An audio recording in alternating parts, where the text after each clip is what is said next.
नमस्कार दोस्तों, बहुत बहुत स्वागत है आप सभी मित्रों का दिव्य सृजन स्पिरिचुअल के प्रातः 7 बजे कथाओं की श्रृंखला में।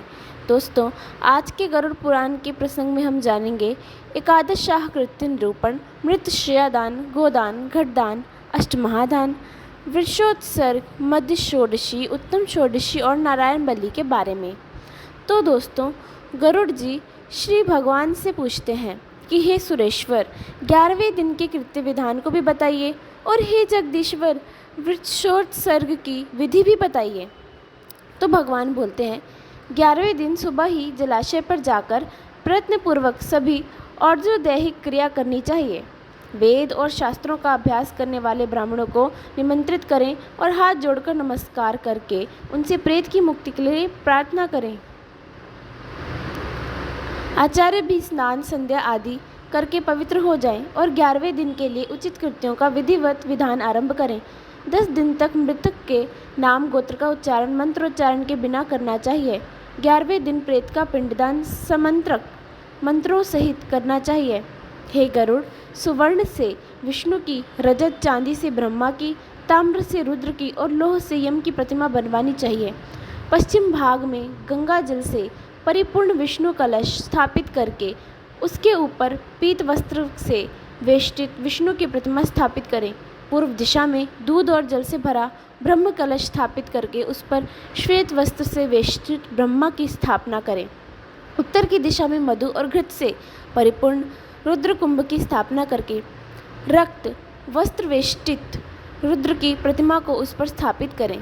दक्षिण दिशा में इंद्रोदक वर्षा के जल से परिपूर्ण यमघट की स्थापना करें और काले वस्त्र से वेष्टित करके उस पर यम की प्रतिमा स्थापित करें। उनके मध्य में एक मंडल बनाकर उस पर पुत्र कुश के निर्मित कुशमयी प्रेत की प्रतिमा स्थापित करें और दक्षिणाभिमुख और अपसव्य होकर तर्पण करें। विष्णु, ब्रह्मा, शिव और धर्मराज का वेद मंत्रों से तर्पण करें। तब होम करने के अनंतर श्राद्ध और 10 घट आदि का दान करें। उसके बाद पितरों को तारने के लिए गोदान करें। गोदान के समय, हे माधव, हे गो मेरे द्वारा आपकी प्रसन्नता के लिए दी जा रही है, इस गोदान से आप प्रसन्न होवे, ऐसा कहें। प्रेत के द्वारा उपभुक्त आभूषण, वस्त्र, वाहन तथा घृतपूर्ण कांस्य पात्र, सप्त धान्य और प्रेत के प्रिय लगने वाली वस्तुएं और तिल आदि अष्टमहादान जो अंतकाल में न किए जा सके हों, शय्या के समीप रखकर शय्या के साथ इन सब का भी दान करें। ब्राह्मण के चरणों को धोकर वस्त्र आदि से उनकी पूजा करें और मोदक, पुआ, दूध आदि पकवान उन्हें प्रदान करें। तब पुत्र शय्या के ऊपर प्रेत की स्वर्णमयी प्रतिमा कांचन पुरुष को स्थापित करें और उसकी पूजा करके यथाविधि मृत शय्या का दान करें। शय्यादान के समय इस मंत्र को पढ़ें, हे विप्र, प्रेत की प्रतिमा से युक्त और सभी प्रकार के उपकरणों से समन्वित यह प्रेत शय्या, मृत शय्या मैंने आपको निवेदित की है। इस प्रकार पढ़कर कुटुंबी ब्राह्मण आचार्य को वह शय्या प्रदान करनी चाहिए। इसके बाद प्रदक्षिणा और प्रणाम करके विसर्जन करना चाहिए। इस प्रकार शय्यादान, नवक आदि श्राद्ध और वर्षोत्सर्ग का विधान करने से प्रेत परम गति को प्राप्त होता है। 11वें दिन विधि पूर्वक हीन अंग वाले रोगी अत्यंत छोटे बछड़े को छोड़कर सभी शुभ लक्षणों से युक्त वृक्ष का विधि पूर्वक उत्सर्ग, वृक्षोत्सर्ग करना चाहिए। ब्राह्मण के उद्देश्य से लाल आँख वाले, पिंगल वर्ण वाले, लाल सींग, लाल गला और लाल खुर वाले सफ़ेद पेट तथा काली पीठ वाले वृषभ का उत्सर्जन करना चाहिए। क्षत्रिय के लिए चिकना और रुक्त वर्ण वाला, वैश्य के लिए पीत वर्ण वाला और शूद्र के लिए कृष्ण वर्ण का वृषभ वृक्षोत्सर्ग के लिए प्रशस्त माना जाता है।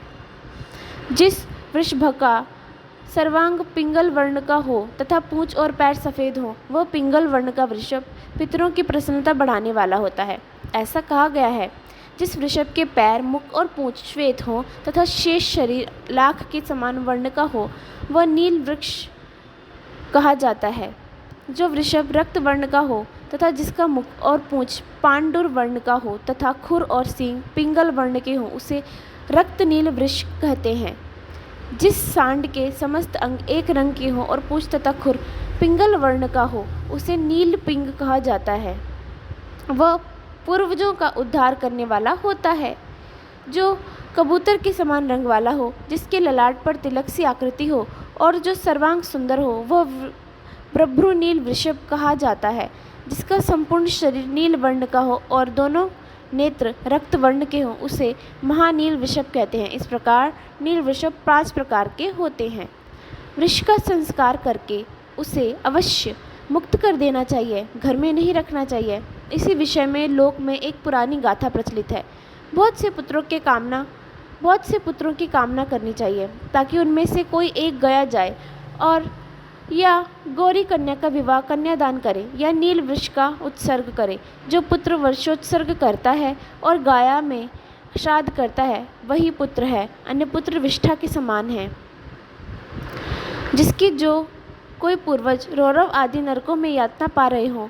21 पीढ़ी के पुरुषों के सहित वृषोत्सर्ग करने वाला पुत्र उनको तार देता है। स्वर्ग में गए हुए पितर भी इस प्रकार वृक्षोत्सर्ग की कामना करते हैं। हमारे वंश में कोई पुत्र होगा जो वृक्षोत्सर्ग करेगा, उसके द्वारा किए गए वृक्षोत्सर्ग से हम सब परम गति को प्राप्त होंगे। हम लोगों को सभी यज्ञों में श्रेष्ठ वृक्ष दान वृक्षोत्सर्ग मोक्ष देने वाला है। इसलिए पितरों की मुक्ति के लिए यथोक्त विधान से सभी प्रयत्नपूर्वक वृक्षोत्सर्ग करना चाहिए। वृक्षोत्सर्ग करने वाला ग्रहों की तत्त मंत्रों से स्थापना और पूजा करके होम करे तथा शास्त्रानुसार वृषभ की माता गौओं की पूजा करे। बछड़ा और बछड़ी को ले जाकर उन्हें कंकड़ बांधे और वैवाहिक विधान की विधि के अनुसार स्तंभ में उन्हें बांध दे।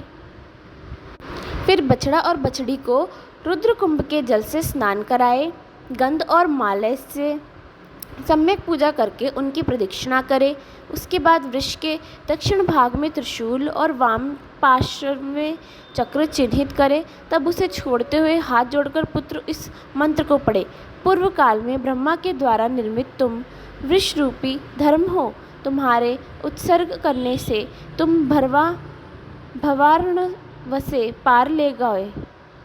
इस मंत्र से नमस्कार करके बछड़ा और बछड़ी को छोड़ दे। भगवान विष्णु ने कहा, इस प्रकार जो वर्षोत्सर्ग करता है, मैं सदा उसे वर प्रदान करता हूँ और प्रेत को मोक्ष प्रदान करता हूँ। अतः वर्षोत्सर्ग कर्म अवश्य करना चाहिए। अपनी जीवितावस्था में भी वर्षोत्सर्ग करने पर वही फल प्राप्त होता है। पुत्रहीन मनुष्य तो स्वयं अपने उद्देश्य से वर्षोत्सर्ग करके सुखपूर्वक परम गति को प्राप्त करता है। कार्तिक आदि शुभ महीनों में सूर्य के उत्तरायण होने पर शुक्ल पक्ष या कृष्ण पक्ष की द्वादशी आदि तिथियों में सूर्य चंद्र के ग्रहण काल में पवित्र तीर्थ में दोनों अयन संक्रांतियों मकर कर्क में और विषुवत संक्रांतियों मेष तुला में वर्षोत्सर्ग करना चाहिए। शुभ लग्न और मुहूर्त में पवित्र स्थान में समाहित चित्त होकर विधि जानने वाले शुभ लक्षणों से युक्त ब्राह्मण को बुलाकर जब होम तथा दान से अपनी देह को पवित्र करके पूर्वोक्त रीति से सभी होमादि कृत्यों का संपादन करना चाहिए। शालग्राम की स्थापना करके वैष्णव श्राद्ध करना चाहिए। उसके बाद अपना श्राद्ध करें और ब्राह्मणों को दान दें। हे पक्षिण, अपुत्रवान अथवा पुत्रवान जो भी इस प्रकार वर्षोत्सर्ग करता है, उस वर्षोत्सर्ग से उसकी सभी कामनाएं पूर्ण होती हैं। अग्निहोत्र आदि यज्ञों से और विविध दानों से भी वह गति नहीं होती जो वर्षोत्सर्ग से प्राप्त होती है। बाल्यावस्था, कौमार, पौंगड़, यौवन और वृद्धावस्था में किया गया जो पाप है, वह सब वृषोत्सर्ग से नष्ट हो जाता है, इसमें संशय नहीं है। मित्रद्रोही, कृतघ्न, सुरापान करने वाला, गुरुपत्नीगामी, ब्रह्महत्यारा और स्वर्ण की चोरी करने वाला भी वृषोत्सर्ग से पाप मुक्त हो जाता है। ये लोग महापापी कहे गए हैं। इसलिए हे ताक्षर्य, सभी प्रयत्न करके वृषोत्सर्ग करना चाहिए। तीनों लोक में वृषोत्सर्ग के समान कोई पुण्य कर्म नहीं है। पति और पुत्र वाली स्त्री यदि उन दोनों के सामने मर जाए तो उसके उद्देश्य से वृषोत्सर्ग नहीं करना चाहिए, अपितु दूध देने वाली गाय का दान करना चाहिए। हे गरुड़, जो व्यक्ति वृषोत्सर्ग वाले वृषभ को कंधे अथवा पीठ पर भार ढोने के काम में प्रयोग करता है, वह प्रयत्न पर्यंत घोर नरक में निवास करता है। जो निर्दयी व्यक्ति मुट्ठी, मुक्के अथवा लकड़ी से वृषभ को मारता है, वह एक कल्प तक यम यातना को भोगता है। इस प्रकार वृषोत्सर्ग करके सपिंडीकरण के पूर्व षोडश श्राद्धों को करना चाहिए। वह मैं तुमसे कहता हूँ। मृत स्थान में द्वार पर अर्धमार्ग में चिता में, शव के हाथ में और अस्थि संचय में इस प्रकार 6 पिंड प्रदान करके उस 10 दिन तक दशगात्र के 10 पिंडों को देना चाहिए। यह प्रथम मलिन षोडशी श्राद्ध कहा जाता है और दूसरा मध्य में किया जाने वाला मध्य षोडशी कहा जाता है। उसके विषय में मैं तुमसे कहता हूँ। मध्य षोडशी में मलिन षोडशी की भांति ही 16 पिंड होते हैं। पहला पिंड भगवान विष्णु को, दूसरा शिव तथा तीसरा सपरिवार यम को प्रदान करें। चौथा पिंड सोमराज, पांचवा हव्यवाह को वहन करने वाले अग्नि, छठा कव्यवाह कवि वहन करने वाला अग्नि तथा 7वां पिंड काल को प्रदान करें। 8वां पिंड रुद्र को, 9वां पुरुष को, 10वां प्रेत को और 11वां पिंड विष्णु को प्रदान करें।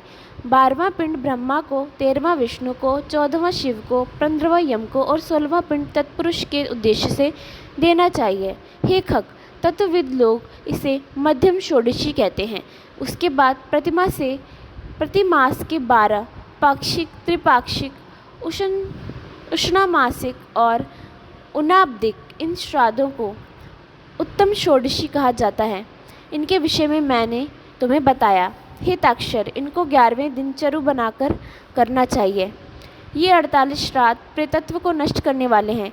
जिस मृतक के उद्देश्य से ये 48 श्राद्ध किए जाते हैं वह पितरों की पंक्ति के योग्य हो जाता है। इसलिए पितरों की पंक्ति में प्रवेश दिलाने के लिए षोडश त्रयी, मलिन, मध्यम तथा उत्तम षोडशी करनी चाहिए। इन श्राद्धों से विहीन मृतक का प्रेतत्व सुस्थिर हो जाता है और जब तक षोडश शत्रु संज्ञक श्राद्ध नहीं किए जाते तब तक वह प्रेत अपने द्वारा अथवा दूसरे के द्वारा की दी गई कोई वस्तु प्राप्त नहीं करता।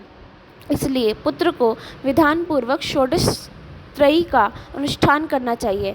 पत्नी यदि अपने पति के उद्देश्य से इन श्राद्धों को करती है तो उसे अनंत श्रेय की प्राप्ति होती है। जो स्त्री अपने मृत पति की और्ध्वदैहिक क्रिया, क्षया श्राद्ध, वार्षिक श्राद्ध तथा पाक्षिक श्राद्ध, महालय श्राद्ध करती है वह मेरे द्वारा सती कही गई है।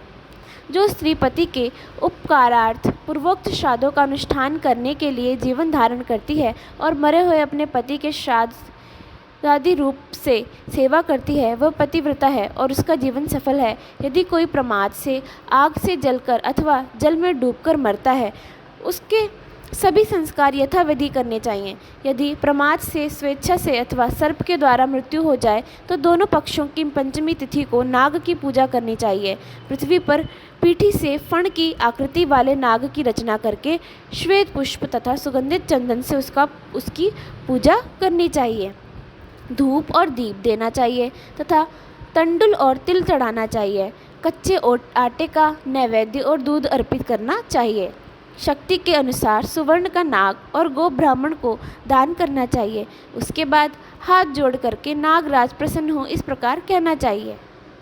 दोबारा उन जीवों के उद्देश्य से नारायण बलि की क्रिया करनी चाहिए। ऐसा करने से मृत व्यक्ति सभी पातकों से मुक्त हो स्वर्ग को प्राप्त होते हैं। इस प्रकार संपूर्ण क्रिया करके 1 वर्ष तक अन्न और जल के सहित घट का दान करना चाहिए या संख्या अनुसार जल के सहित पिंड दान करना चाहिए। इस प्रकार 11वें दिन श्राद्ध करके सपिंडीकरण करना चाहिए और सूतक बीत जाने पर श्रीय दान और पद दान करना चाहिए। तो दोस्तों, इस प्रकार गरुड़ पुराण के अंतर्गत सारोद्धार में एकादश शाह विधि निरूपण नामक 12वां ये अध्याय पूरा हुआ। कल फिर मिलेंगे हम आपसे प्रातः 7 बजे कथाओं की श्रृंखला में। तब तक के लिए आप सभी को बहुत बहुत धन्यवाद।